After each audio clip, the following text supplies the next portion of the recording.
The Galactic Council thought it was a joke. It wasn't. Part 1, the punchline. The laughter hit me before the translation chip even finished its work. I had stepped through the doors of the conclave chamber less than 4 seconds ago. I had not yet spoken a single word. I had simply walked in, and 47 alien delegations had looked at me, at us, at the 3 humans standing behind me, and something that passed for amusement had rippled through the room like a wave. My name is Yara Osai. I am 39 years old. I was born in Accra, raised in London, and trained for 11 years to be a diplomat. I have sat across tables from heads of state, warlords, corporate boards, and one very angry prime minister who threw a glass of water at his own press secretary. I know what it feels like to walk into a room where you are not wanted. This was different. This was a room where we were not even taken seriously enough to be unwanted. The chamber was enormous. That was the first thing you noticed, the sheer size of it, built for species that ranged from 2 feet tall to nearly 12, with seating arrangements that curved upward in terraced rings so that everyone could see and be seen. The air smelled faintly of something sweet and something chemical at the same time, which I was told later was the ambient atmospheric mix required to keep 14 different breathing species comfortable simultaneously. The light was low and purplish. Nothing about the room had been designed with humans in mind, and it showed. Our seats were in the lower ring, no backs on them, just flat platforms. Someone on my team had flagged this during the briefing, noted it as a possible oversight. I had noted it as a deliberate one. I sat down anyway.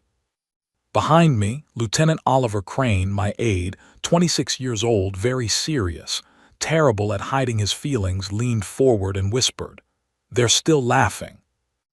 "I know," I said quietly. "Should we do something?" "Yes," I said, "sit down." He sat. Beside him, Dr. Priya Nair, our science liaison, sat without being told. She had spent 6 years studying xenobiology and had a very particular expression she wore when something surprised her. She was wearing it now, but not because of the laughter. She was looking at the ceiling, which was a live holographic map of the galaxy, turning slowly, every inhabited system marked with a small point of light. There were thousands of them. Earth was not on the map yet. The chamber's presiding voice, an entity called the Herald, a synthetic intelligence that had served the conclave for 300 years, announced in a flat, careful tone that the session was now open, and that the matter before the council was the application of the species known as Homo sapiens, of the 3rd planet of the Sol system, for observer status within the Galactic Conclave. The laughter had not fully stopped yet. Delegate S. Savari of the Keth Dominion stood.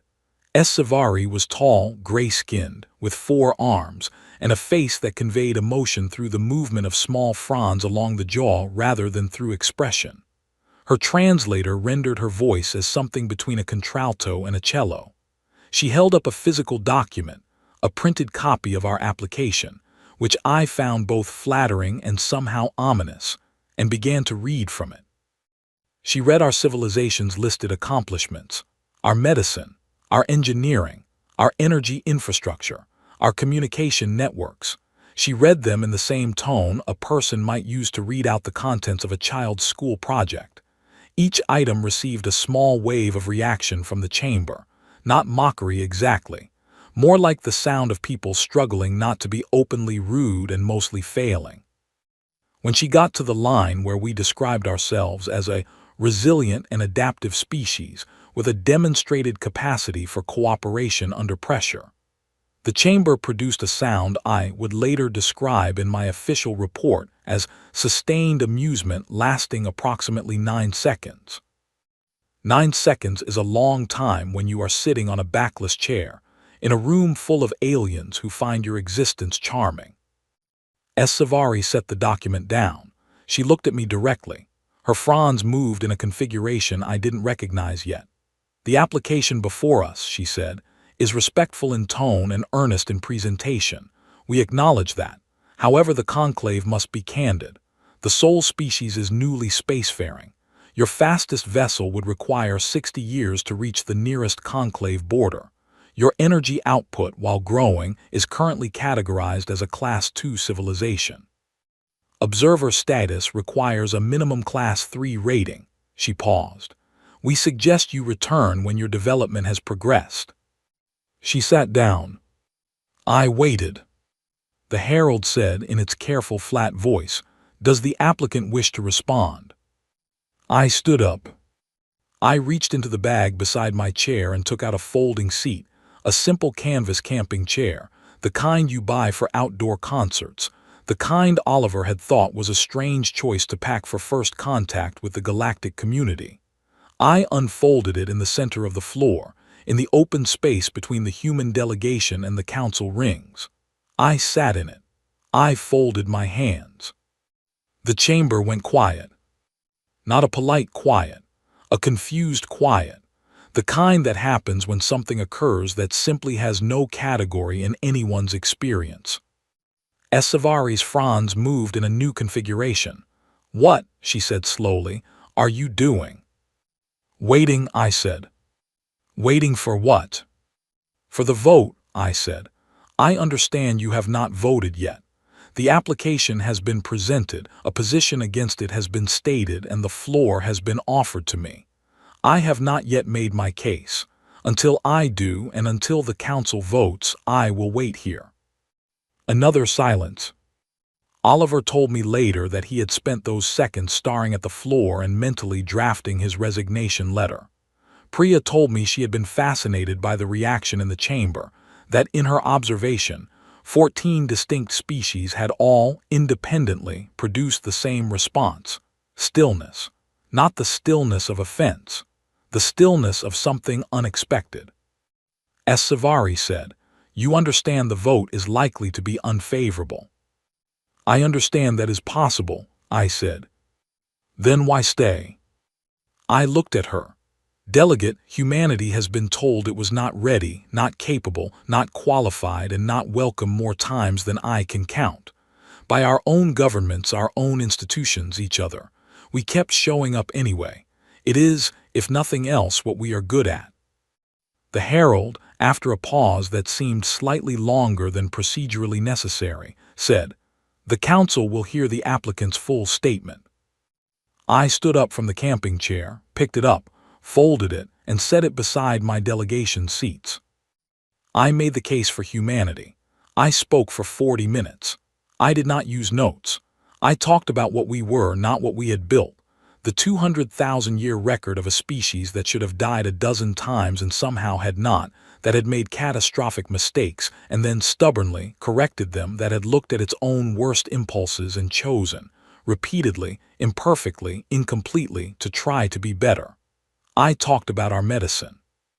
I talked about the reforestation of the Amazon basin. I talked about the international fusion energy grid. I talked about the fact that we had, within living memory, pulled several of our own species back from extinction. I did not talk about our warships.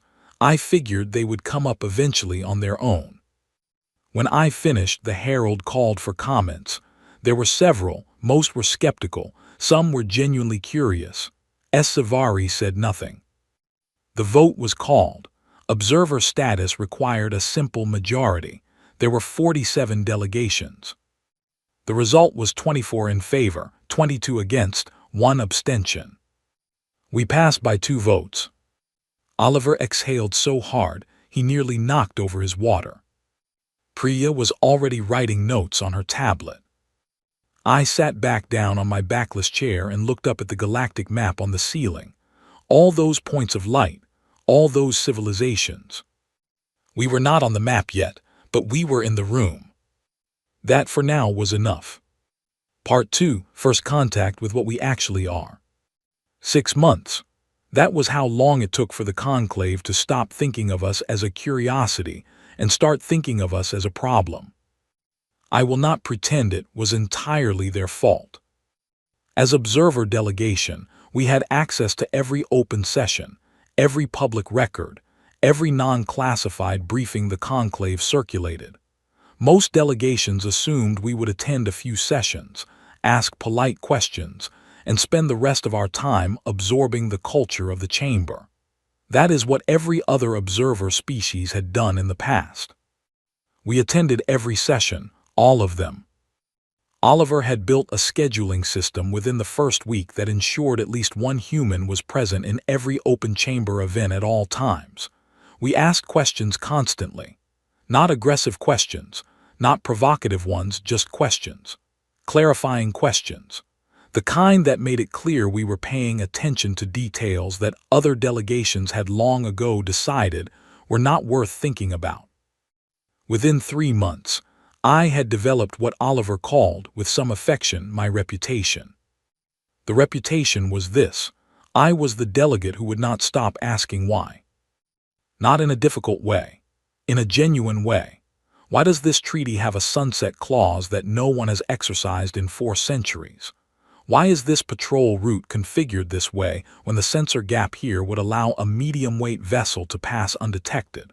Why has the emergency arbitration protocol not been updated since its original drafting, given that 3 of the original signatory species no longer exist? I was not trying to make anyone uncomfortable. I was just curious. Humans are curious. It is one of the things we cannot help. The session that changed everything began on a Tuesday. Not that anyone else in the conclave used the concept of Tuesday, but my internal calendar still ran on Earth time, and I have always found Tuesdays to be the most honest days of the week, the ones without the pretense of Monday's fresh start or Friday's false finish. The Keth Dominion and the Vorath Collective had been in dispute over a stretch of border territory for 11 years. The dispute had been managed by the conclave through a series of ceasefire agreements, each of which had held for progressively shorter periods. The latest ceasefire had collapsed 4 days ago. Keth and Vorath ships were engaged in active combat in a corridor called the Tessevar Gap. The emergency session was packed. Every delegation had sent representatives, including 3 who had not attended a session in over a year. The mood was the particular kind of organized panic that happens when everyone can see a situation getting worse, and no one has a plan that anyone else will agree to. The conclave's senior arbiter, a 4-armed entity called Conductor Verath, not of the Vorath, confusingly, the name was coincidental, laid out the situation with the precision of someone who had done this many times before and had stopped expecting good outcomes. 17 species had already filed formal neutrality declarations. The conclave's own peacekeeping fleet was committed in 2 other sectors. Options were limited. Savari made a motion to establish an emergency observation post at the edge of the Tessevar Gap and to issue formal condemnations to both parties. The motion passed quickly. Nobody seemed satisfied with it, including Savari, but nobody had anything better. I raised my hand. There was a pause. Observers were permitted to speak in open session, but it was understood to be unusual. The herald said formally, "The Earth Observer delegation has the floor." I said, "I would like to propose that Earth provide peacekeeping support in the Tessevar Gap." The silence that followed was of a different quality than the silence after the camping chair. That silence had been confused. This one was something closer to stunned. Conductor Verath said, "Earth does not have peacekeeping certification." "Correct," I said.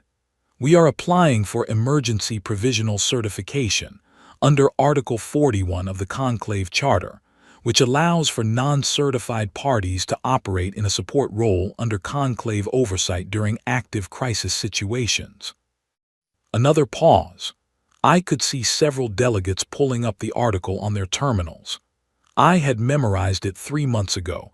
In the same week, I had memorized Articles 38 through 60, because I had a feeling they would be relevant eventually. The Vorath delegate, a compact, scale-covered being named Archon Pelth, said something sharp and quick that my translator rendered as, "The soft ones are joking again." "We're not," I said pleasantly. Savari said, "Delegate Osai, you have 3 frigates in the conclave's outer approach corridor. That is the entirety of Earth's deployed fleet. You are proposing to send those 3 vessels into an active engagement between 2 navies that each have over 60 ships in the Tessevar Gap. Yes, I said. To do what exactly? To protect civilian transports that are currently trapped in the gap, I said. There are 14 registered civilian vessels, 9 Keth, 3 Vorath, 2 independent that have been unable to leave the corridor since the ceasefire collapsed. Both sides have issued conflicting clearance orders. Nobody is moving. People are stuck. Savari's Franz moved. If your ships enter that corridor, both sides will fire on them. Possibly, I said, we're fast. That got a reaction. Not laughter this time, something more complicated. Conductor Varath said, with the tone of someone who was fairly certain they were making a mistake, the motion is seconded. The Council will vote on provisional peacekeeping certification for the Earth delegation. It passed, narrowly. Archon Pelth voted against. I calmed Oliver from the corridor outside the chamber. Tell Captain Adiz we're go, I said. Captain Grace Adiz was 34 from Port Harcourt, and had a habit of humming to herself during high-stress operations that her crew found either deeply comforting or deeply unsettling, depending on the individual. She commanded the frigate Calliope. The other 2 ships were the Endurance, under Captain Noel Fitzgerald, and the Swift Arrow, under Captain Runna Berg. 3 frigates, 112 crew members total. The Tessevar Gap was a corridor of space approximately 40 million kilometers long and 12 million wide, flanked by 2 dense debris fields from an ancient collision event that made navigation outside the corridor essentially impossible. 60 Keth ships on one end, 63 Vorath ships on the other, 14 civilian vessels in the middle. I watched the engagement on the observation feed from the Conclave's remote sensors. I had set up in a small room off the main corridor with Oliver and a communications relay. Priya had stayed in the chamber because she said watching the feed would make her too anxious, which I respected. The Calliope went in first. What happened over the following 72 hours is something I have written about in official reports, and something I have tried to write about in personal terms several times without fully succeeding. The truth is that watching it happen in real time did not feel the way I expected. I had expected fear. I had expected to spend 3 days in a state of controlled panic. Instead, what I felt, watching Grace Adiz and Noel Fitzgerald and Runna Berg work, was something I can only describe as recognition. The Keth fired warning shots at the Calliope within the first 20 minutes of entry. Grace did not turn around.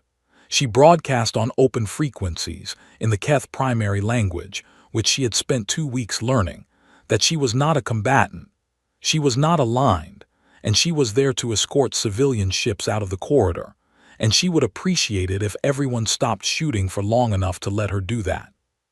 The Keth did not stop shooting, but they did stop shooting at her. The Vorath tried a flanking maneuver on the Endurance around hour 8. Noel Fitzgerald saw it coming from the sensor shadows of the debris field and moved the Endurance into a position that I can only describe as audacious. He placed his ship between the Vorath flanking group and the cluster of civilian vessels, and then, when the Vorath hesitated rather than fire into a non-combatant vessel, he began moving the civilians toward the Keth side of the gap, where the fighting was lighter. He was humming too, Oliver told me later.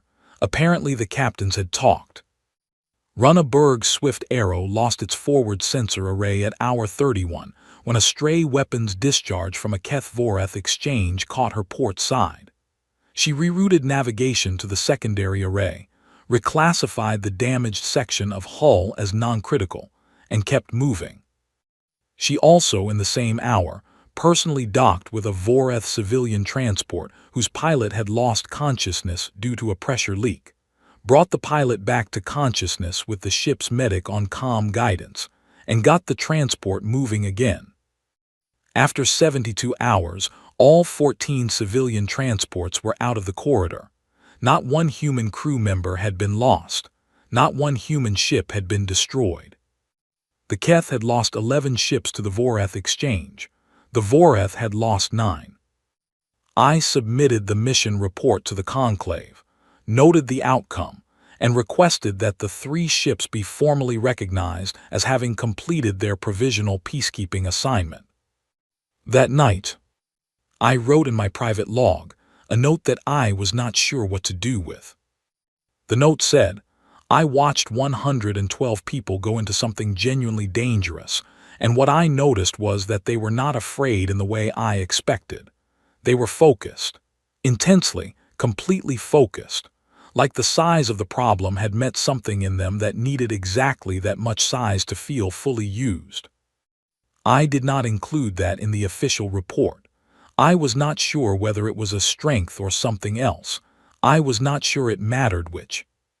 As Savari came to my quarters that evening, she stood in the doorway for a moment without speaking, her frown still. Then she said, "What are you people?" I thought about it. Resilient, I said, and adaptive, it was in the application. She looked at me for a long moment, then she left. I went back to my desk and started preparing for what I already knew was coming next. Part 3, The Trial of Humanity. The formal charge was delivered on a Wednesday morning, through the Herald, in the same measured synthetic tone that the Herald used for everything from session openings to catastrophic news. The Earth Observer Delegation is hereby charged with unauthorized unilateral military intervention in a conclave-designated sovereign dispute zone, in violation of Charter Article 22, subsections 4 through 9. The maximum penalty upon conviction is permanent revocation of observer status and imposition of a 200-year contact restriction. Oliver read the notice 3 times. Then he looked at me and said, "They're taking us to trial for rescuing people." "Yes," I said. "All 14 civilian transports got out." "Yes." "Nobody on our side died." "Yes." "And they're taking us to trial." Article 22 is quite specific, I said. "We did enter a sovereign dispute zone without prior full council authorization. The provisional certification covered our presence, but not the method of engagement, arguably." I poured myself a coffee. "They have a point, technically." Oliver sat down. "Are we going to lose?" "I don't know," I said, "but I have a plan." The plan was to represent ourselves. The conclave's legal framework allowed any party to waive formal counsel and argue their own case. No species had ever done this in a formal trial before. It was considered, I was told afterward, either deeply brave or deeply unwise, and most of the delegations had initially assumed the latter. The prosecutor was Elder Marin of the Thassaline, one of the oldest species in the conclave, silver-skinned, slow-moving, with a mind like a very well-organized archive. She was not unkind. She was simply precise. She had won 16 of the last 17 cases she had argued before the chamber. I met her in the pre-session corridor, which was protocol. She looked at me for a moment and said, in her careful way, "You understand what you are doing by waiving counsel." "I do," I said. "You are confident in your position." "I'm confident in my evidence," I said. "That's not quite the same thing." She considered this, and then nodded, in the way of someone who has decided to allow events to proceed as they will. The session opened at 9th hour, conclave standard. The chamber was full, not just with the 47 delegations. Every available seat had observers in it, junior staff and attachés from a dozen embassies who had apparently decided this was worth watching. Archon Pelth of the Voreth was in the front row, which I noted. Elder Marin opened the prosecution's case cleanly and efficiently. Earth had entered a conflict zone without full authorization. The charter was clear. The charter existed for good reason, to prevent individual species from making unilateral decisions in situations that affected the broader community. She cited 6 previous cases where unauthorized interventions had escalated conflicts rather than resolving them. She was, as advertised, very good. When she concluded, the arbitration panel asked if I was ready to respond. I said I was. I stood up. I looked at the chamber, at HFY, at Archon Pelth, at Elder Marin, at the 43 other delegations, at the gallery full of observers. I would like, I said, to begin by agreeing with almost everything the elder just said. That got their attention. Article 22 exists for good reason, I said. The elder is correct.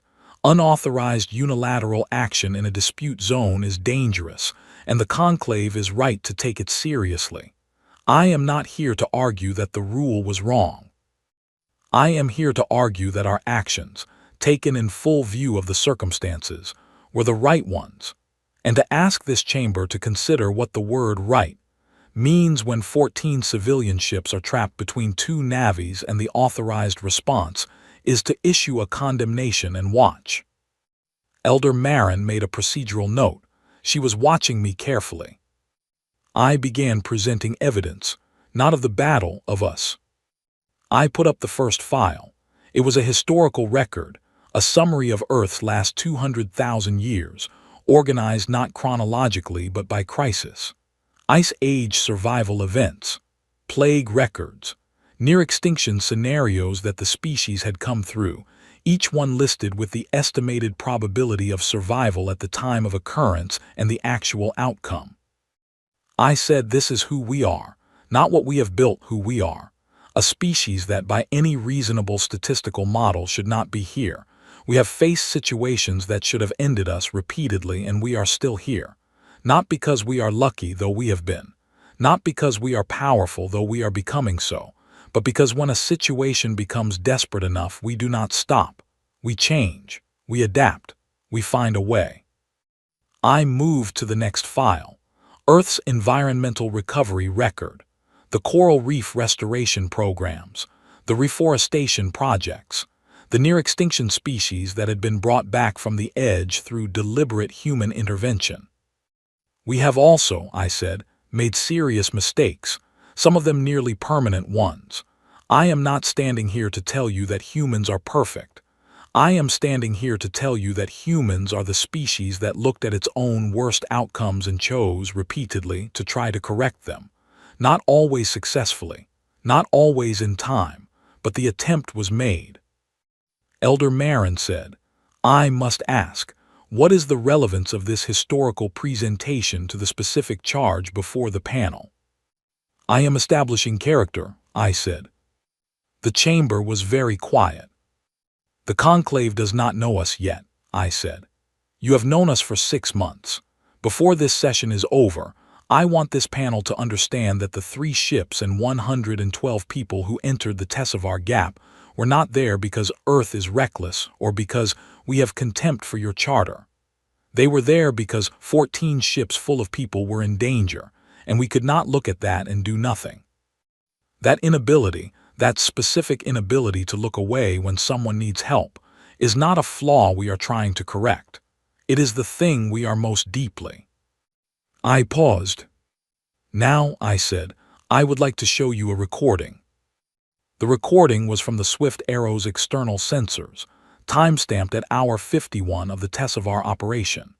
It showed a Vorath civilian transport, designation VC-7, drifting in the gap with failed navigation, and a pressure breach in the crew section. It showed Runneberg's ship moving toward it despite the active exchange of weapons fire in the surrounding space. It showed a docking sequence that took 11 minutes. It showed the pilot of VC-7, a young Vorath named, according to the translation records, Bright Thread in Still Water, being brought back to consciousness and given emergency medical support by a human medic who had never met a Vorath in person before that moment, and who had used a field guide on a tablet to identify the correct pressure points.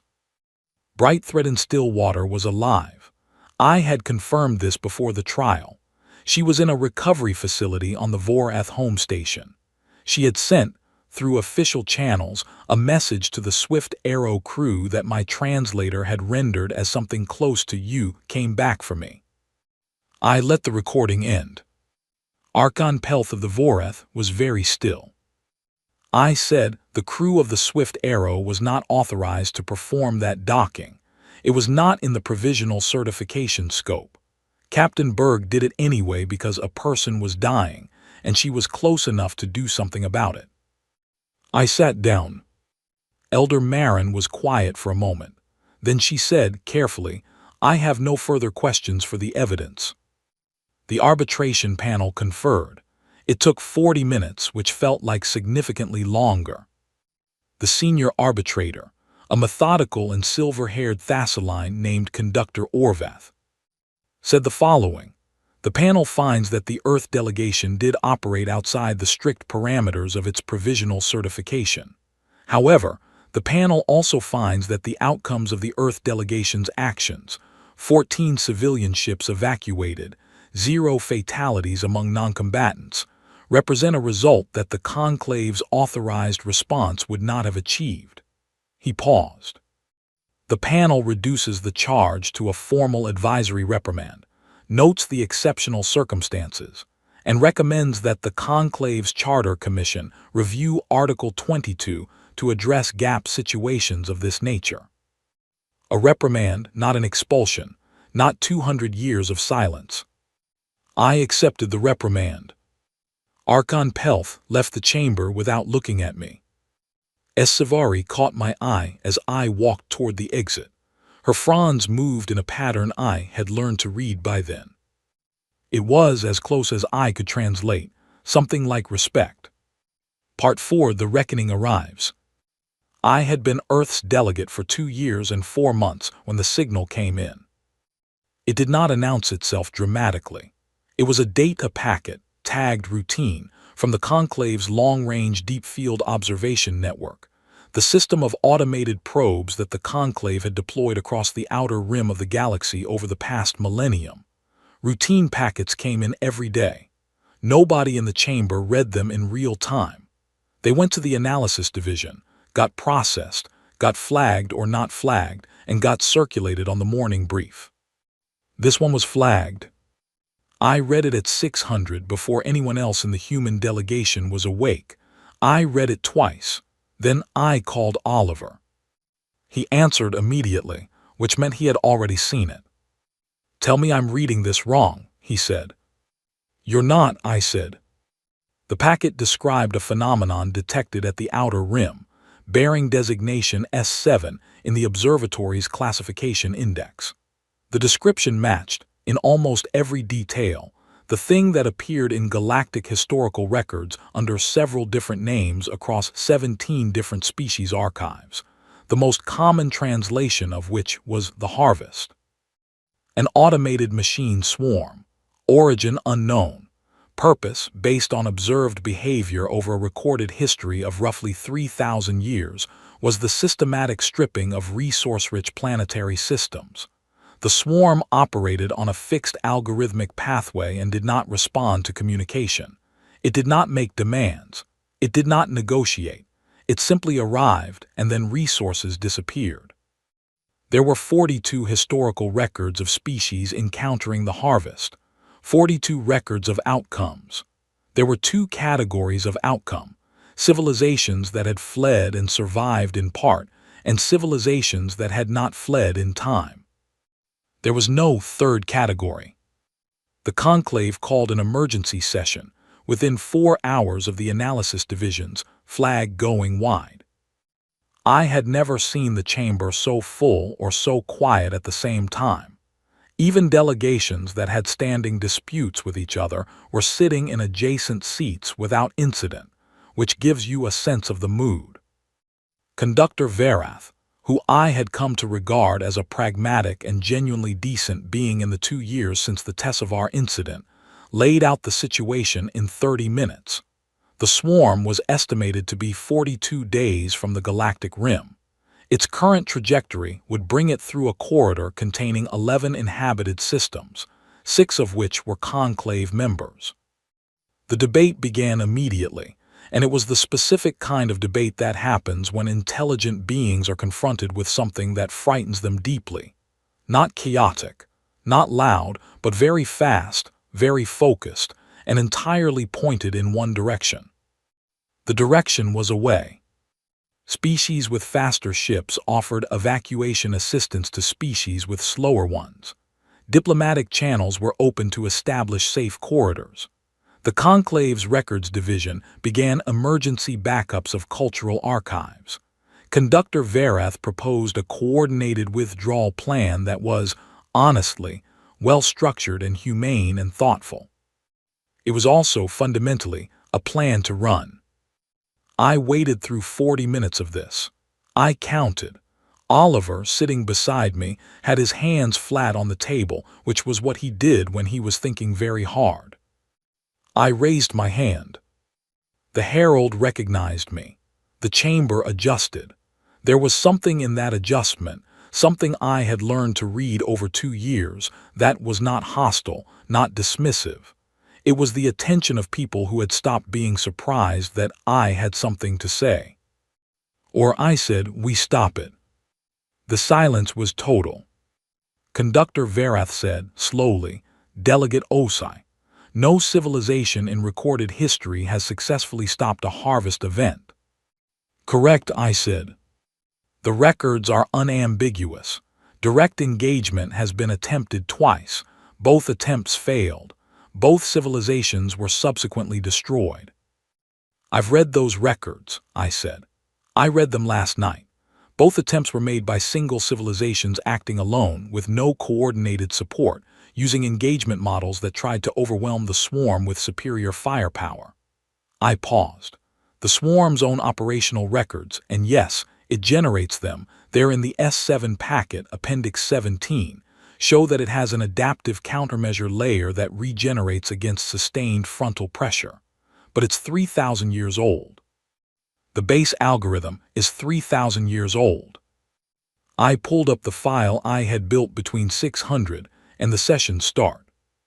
The swarm's routing logic uses a 6-point navigation protocol that was cutting-edge 3,000 years ago and has not been updated since, because it has never needed to be. It has never encountered anything that found the flaw. I put the schematic on the chamber's main display. The flaw is here, and here.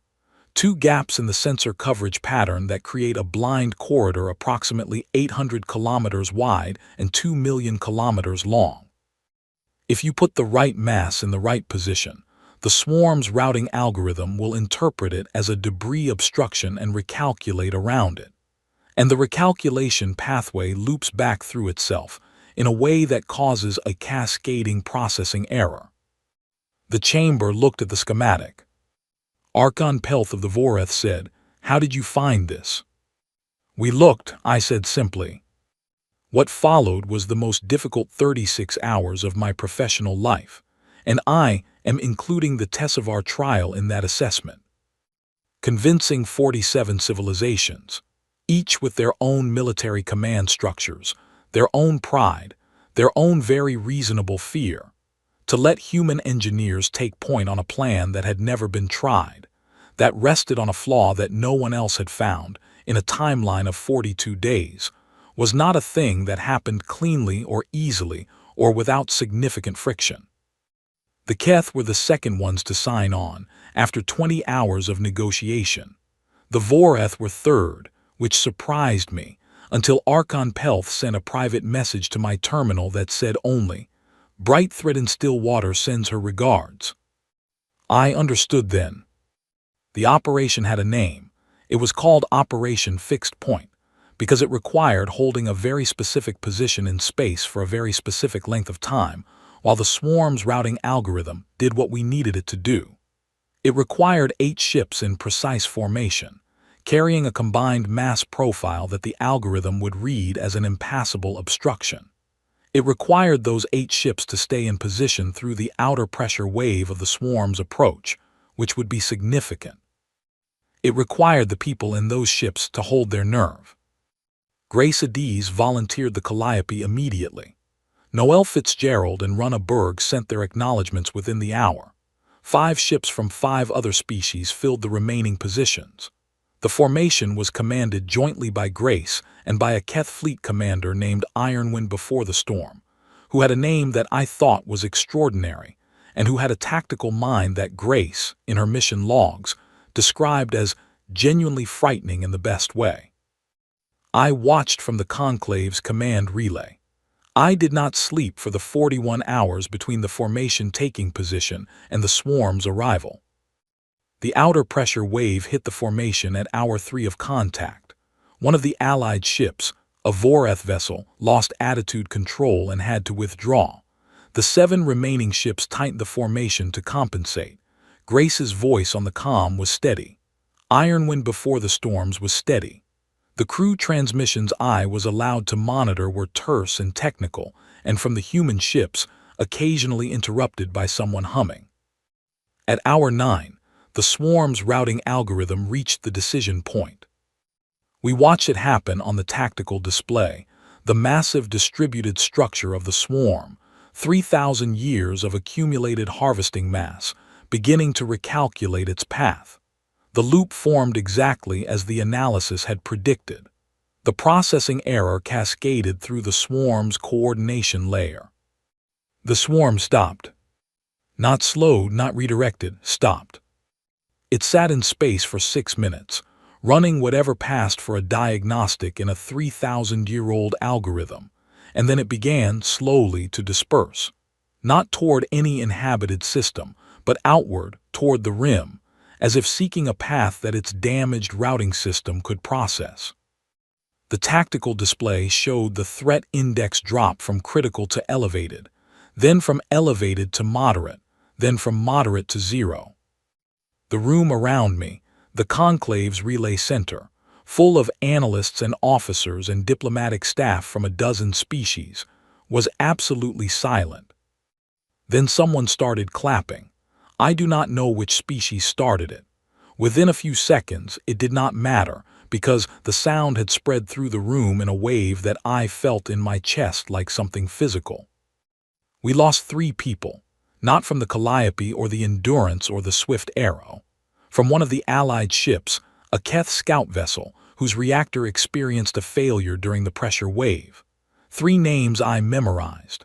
3 families I wrote to through the Conclave's diplomatic mail system, letters that took 4 months to arrive and that I was told were received.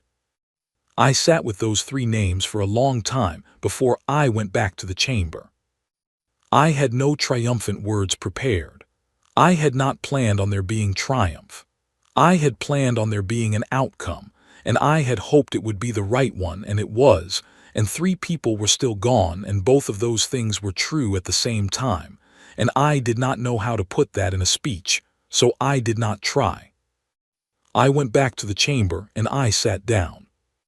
Conductor Vereth looked at me for a long time across the floor. He said, "You looked." "Yes," I said. "No one has ever looked before." "I know," I said. "I don't know why not, it wasn't hidden." He was quiet for a moment. Then he said, "We did not know what to make of you when you came." "I know that too," I said. He nodded slowly. "I think," he said, "we are beginning to." Part 5, a new seat at the table. 3 weeks after the harvest was stopped, the conclave called a formal session, and nobody told me what it was about. That was unusual. Sessions were announced with full agendas 48 hours in advance. It was one of the conclave's oldest procedural traditions, transparency of purpose before deliberation. The fact that this session's agenda had a single line, listed simply as special business, was noted by every delegation in the building. Oliver had been running quiet inquiries for 2 days and had got nothing. Priya had spoken to 3 of her science contacts across different delegations and had gotten polite non-answers. I had let it rest, partly because I trusted that whatever it was would present itself in due course, and partly because I had been using the 3 weeks to sleep, which I had not done properly in the weeks before the operation, and which my body had begun presenting as a non-negotiable requirement. I put on the same jacket I had worn on the first day. Oliver noticed and did not say anything about it, which is one of the things I appreciate about Oliver. We walked into the chamber. It was full, every seat occupied, every gallery bench taken. The atmospheric mix was calibrated for maximum cross-species comfort, which the Conclave's environmental team had gotten noticeably better at over the past 2 years. The light was the usual purplish low glow. Our seats were in the lower ring. They had backs. I stopped. I looked at the seats. They had been replaced, not the whole row, just ours. 4 chairs with proper backs, sized for human spinal anatomy, the angle of the lumbar support correct. Someone had measured us. Someone had taken the time. Oliver looked at them for a moment. Then he looked at me. "Interesting," he said. We sat down. The herald opened the session. Conductor Verath, presiding, asked for the floor to be given to Elder Marin of the Thassaline. Elder Marin stood. I had not spoken to her since the trial. We had exchanged brief professional acknowledgments in corridors and at the margins of sessions, the way 2 people do when they have been in an adversarial situation together and have arrived at a mutual respect that neither of them has found the right occasion to name. She said, "The Conclave has had 47 members since the admission of the Dravathi Commonwealth 630 years ago. The charter requires a 2/3 majority vote to admit a new full member, and such admissions are rare. In the history of the Conclave there have been 9. She paused. "I am moving to make it 10. I did not move.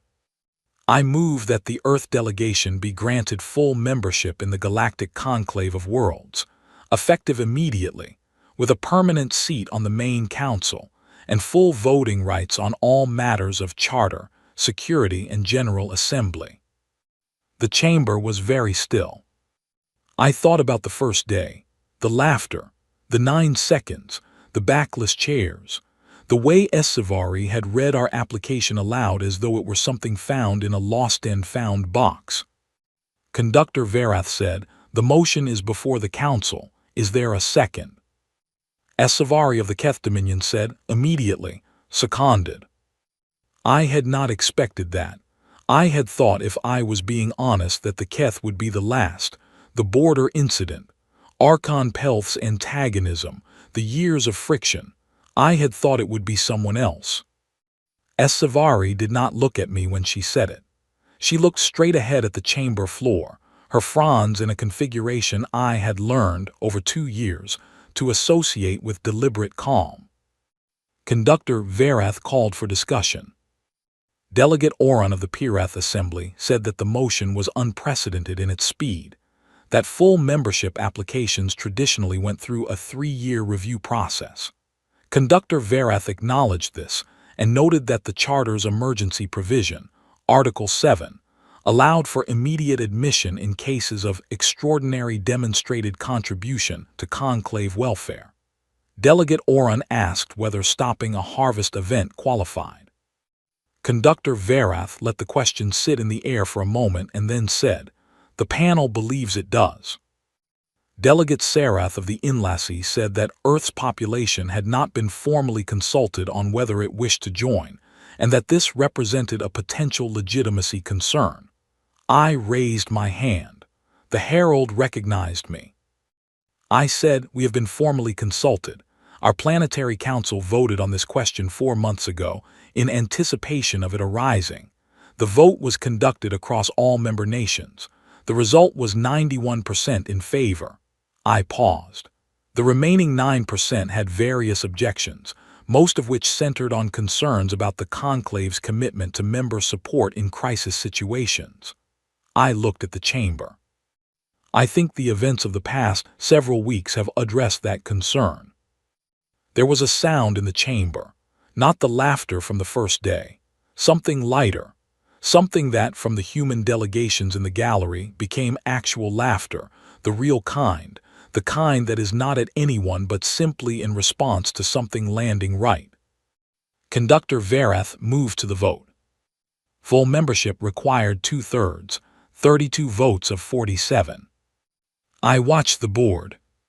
The votes came in over approximately 4 minutes, which is how long it takes for 47 delegations to register their positions through the conclave system. It went faster than I expected. The board filled. The numbers climbed. 43 in favor. 3 abstentions. 1 against. The single against came from the Keth Jr. delegation, not Savari herself. One of her attachés had registered independently, which was permitted under Keth internal rules. Savari's own vote was recorded in favor. 43-1 with 3 abstentions. The Herald said, in its flat, careful voice, "The motion carries. The Earth delegation is hereby granted full membership in the Galactic Conclave of Worlds, effective at the close of this session."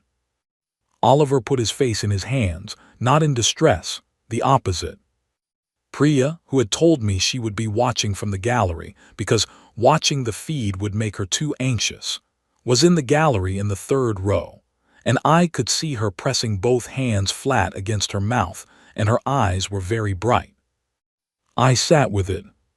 Full membership, a permanent seat, the right to vote on everything, on treaties, on conflicts, on who gets admitted next, on how the galaxy organizes itself going forward.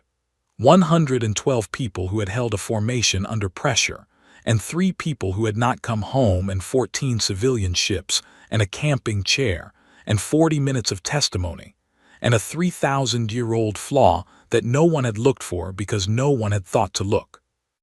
Conductor Verath stood and moved to the final procedural matter, which was the formal assignment of the human delegation's permanent chamber position. I expected the lower ring. It was where observers sat, and old habits die hard in bureaucracies, even galactic ones. He said, "The permanent seat for the Earth delegation will be assigned to the 2nd ring, position 14, adjacent to the Keth Dominion delegation. Adjacent to Savari." I looked across the floor at her. Her fronds moved. I had learned every configuration by then. I had made a study of it the way I had made a study of Article 41 and the harvest sensor gap and the spinal anatomy of every species I shared a chamber with. I had learned because it mattered, and because understanding things that mattered was something I did not know how to stop doing. The configuration she was using meant, as close as I could translate it, "Welcome home." After the session closed, I walked out to the corridor that looked over the conclave's central atrium, a vast open space floored in polished stone from 17 different worlds, each tile donated at the time of a species admission. I had spent a lot of time in that corridor over 2 years. It was good for thinking. I thought about the letter I would write home tonight. I thought about how to explain to my mother, who had watched my first session on a delayed broadcast and had called me afterward to say she had watched the part where I sat on a camping chair in the middle of the floor, and that she had laughed and then cried, and that both reactions had been correct.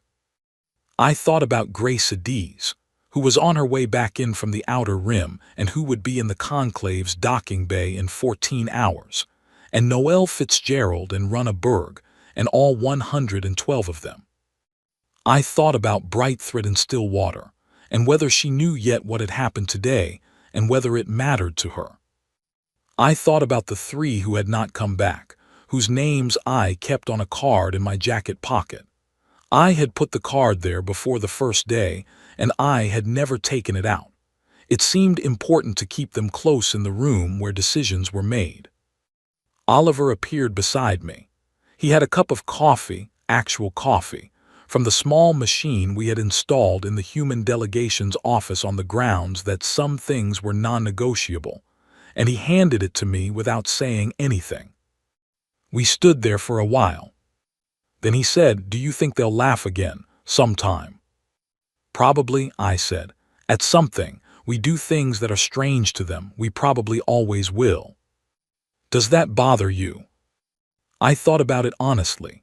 I thought about the first day, the 9 seconds, the way Savari had read from our application with the tone of someone reading a child's school project. I thought about how far we had traveled from that moment to this one, not in space, but in understanding theirs of us, ours of them, perhaps most importantly ours of ourselves, seen from the outside for the first time. No, I said, let them laugh. They stopped thinking it was a joke. Oliver nodded. He drank his coffee. Below us in the atrium, the evening shift of the conclave staff were crossing the tiled floor, their footsteps quiet on stone from 17 worlds. In 3 weeks, I would take my seat in the second ring, position 14, and cast Earth's first full-member vote on a treaty regarding navigation rights in the outer corridor. It would not be a dramatic vote. It would be procedural and technical and moderately dull, and I was looking forward to it more than I could say. In 6 months, we would begin the process of having a tile from Earth added to the atrium floor. The selection committee would spend 4 months arguing about which stone best represented us before settling on a piece of red sandstone from the Namib Desert, ancient and steady, and the color of something still burning. But that was later. Tonight, I stood at the railing with a cup of coffee and the names of 3 people in my pocket and the card in my hand that my mother had framed, which read, in the handwriting of a diplomat who had once unfolded a camping chair in the middle of the most powerful room in the galaxy, "They are going to tell you to wait. Sit down anyway." We were not the punchline. We were never the punchline. We were the species that shows up to rooms where nobody wants them, sits down, folds their hands and waits for the vote. And we were here to stay.